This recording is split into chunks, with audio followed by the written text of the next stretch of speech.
नमस्कार दोस्तों, पंजाब की राजनीति में इन दिनों भारी उथल पुथल मची हुई है।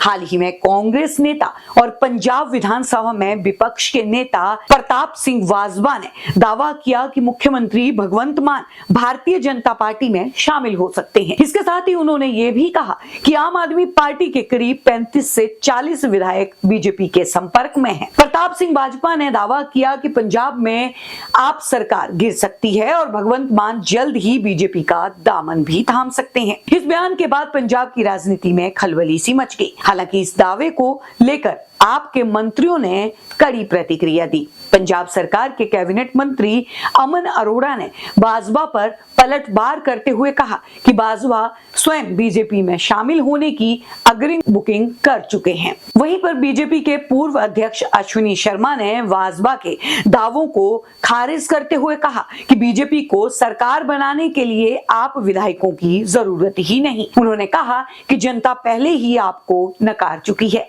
और बीजेपी अपने दम पर पंजाब में मजबूत विकल्प बनेगी।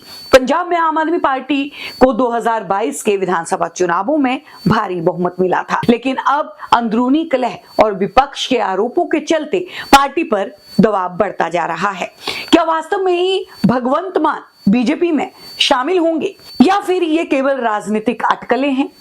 ये देखना भी दिलचस्प होगा दोस्तों।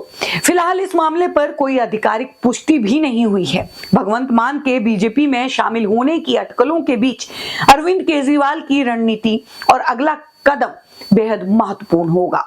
दिल्ली और पंजाब में आम आदमी पार्टी की स्थिति को देखते हुए केजरीवाल इस राजनीतिक संकट से निपटने के लिए कई कदम भी उठा सकते हैं। अगर भगवंत मान के बीजेपी में जाने की अटकलें तेज होती हैं, तो केजरीवाल उनके समर्थन में सार्वजनिक बयान दे सकते हैं। इससे यह संदेश जाएगा कि पार्टी पूरी तरह से उनके साथ है और वे आपको छोड़ने के मूड में नहीं है। केजरीवाल पहले भी कई बार बीजेपी पर उनकी पार्टी को तोड़ने की कोशिश करने का आरोप लगा चुके हैं। अगर भगवंत मान को लेकर कोई बड़ा संकट आता है तो केजरीवाल इसे ऑपरेशन लोटस, बीजेपी द्वारा विपक्षी पार्टियों को तोड़ने की रणनीति करार देकर जनता की सहानुभूति लेने की कोशिश कर सकते हैं। अगर आप में टूट की आशंका होती है तो केजरीवाल कांग्रेस से बातचीत कर सकते हैं। वहीं पे दोस्तों, विपक्षी गठबंधन इंडिया में दोनों पार्टियां शामिल हैं और कांग्रेस पंजाब में एक बड़ा राजनीतिक ताकत बनी हुई है। आप और कांग्रेस के बीच संभावित गठबंधन इस संकट को टालने में मदद कर सकता है। अगर भगवंत मान या आपके कुछ विधायक बीजेपी में जाते भी हैं तो केजरीवाल को पंजाब में अपनी रणनीति दोबारा तय करनी होगी। वे पंजाब में नया नेतृत्व खड़ा कर सकते हैं या खुद पंजाब की राजनीति में ज्यादा सक्रिय हो सकते हैं। वहीं अगर बात करें कि भगवंत मान बीजेपी में जाने का मन बना चुके हैं तो उन्हें रोकना आसान नहीं होगा।